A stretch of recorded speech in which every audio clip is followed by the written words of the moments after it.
When I say the word or the city, San Antonio, what comes to mind? Remember the Alamo. Those three words have been tremendously successful in making sure that we don't forget the Alamo and that it is in San Antonio, Texas. Simple, three easy words. The harder part, what are we supposed to remember about the Alamo? That's okay, because as long as we say those three words, remember the Alamo, curiosity will take over and we'll ask, well, what are we supposed to remember? What exactly happened at the Alamo?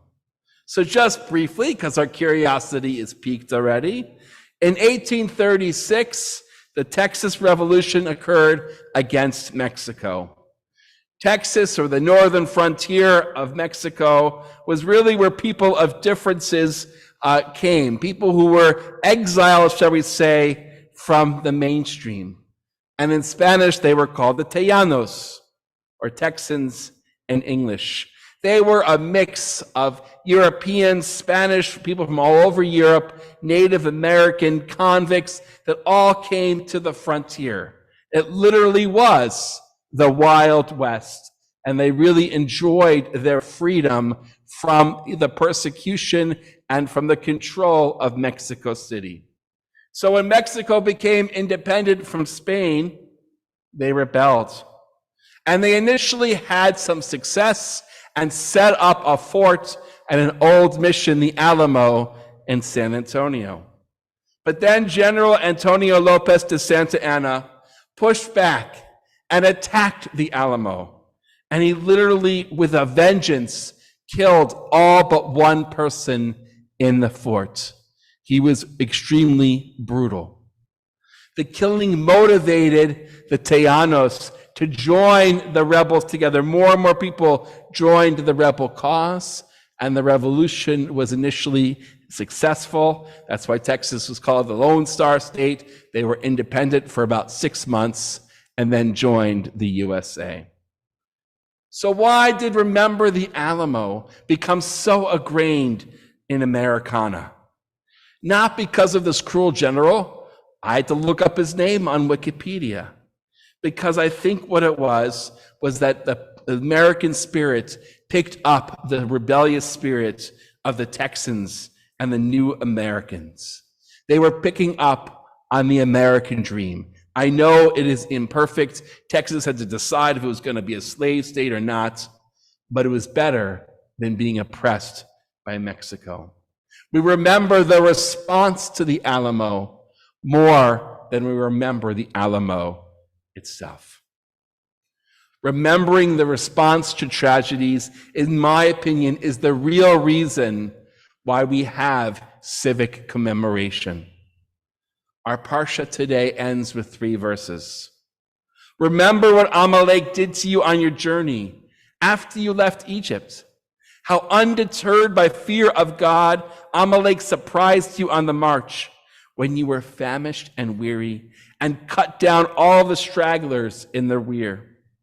Therefore, when Adonai your God grants you safety from all of your enemies around you, in the land that Adonai is giving you as a hereditary portion, you shall blot out the name of the memory of Amalek under heaven. Do not forget. Remember Amalek. 2 words in that case, actually. And again, what are we commanded to do? Yes, some would say perhaps commanded to commit genocide, but I don't think that is what we're being told to do. In my interpretation, we are being commanded to remember that Amalek attacked us from behind, our weakest point, our stragglers, the ones who could not even defend themselves. Cruelty for cruelty's sake. And what is the teaching then? And how is it surrounded in Torah? By kindness and goodness.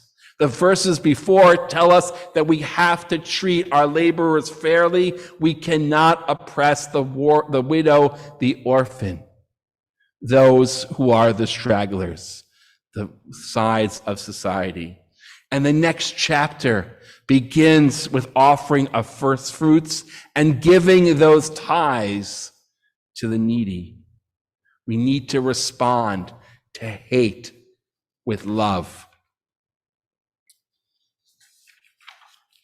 Tomorrow is September 11th.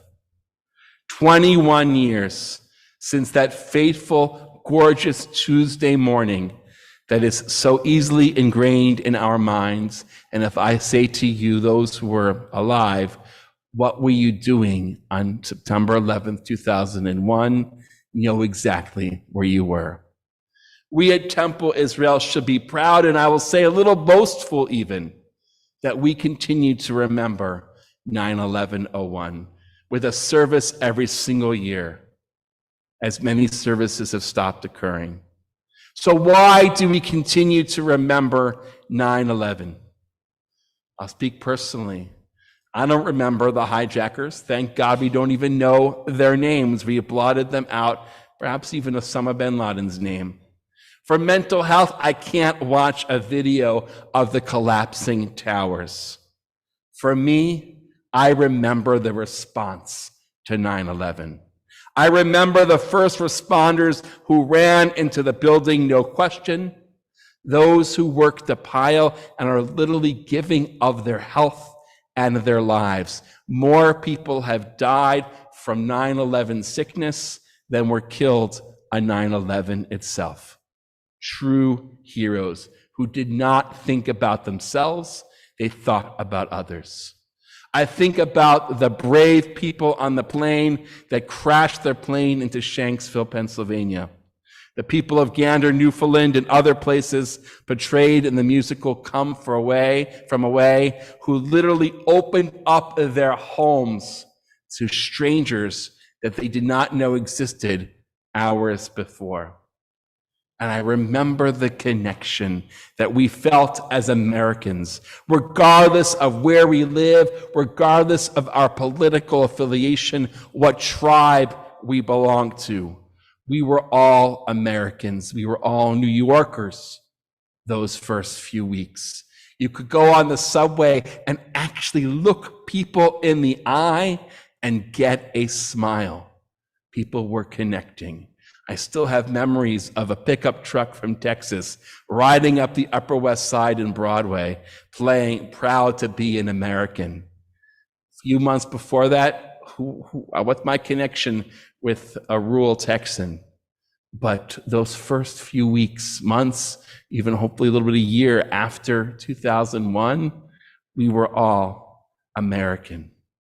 So what is going to be our Remember the Alamo phrase for 9/11, so that we do not forget as we, Temple Israel, continue to have a service, but other places stop?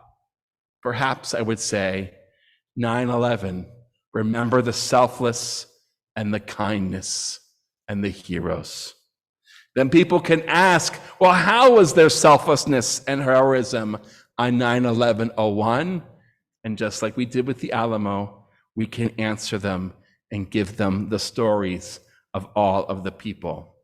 But then really all the more so we should say, well, what's the lesson for us 21 years and more later? The question is, how can we get that unity back without another terrorist attack? I don't need to go how polarized this country is. We all feel it in our souls.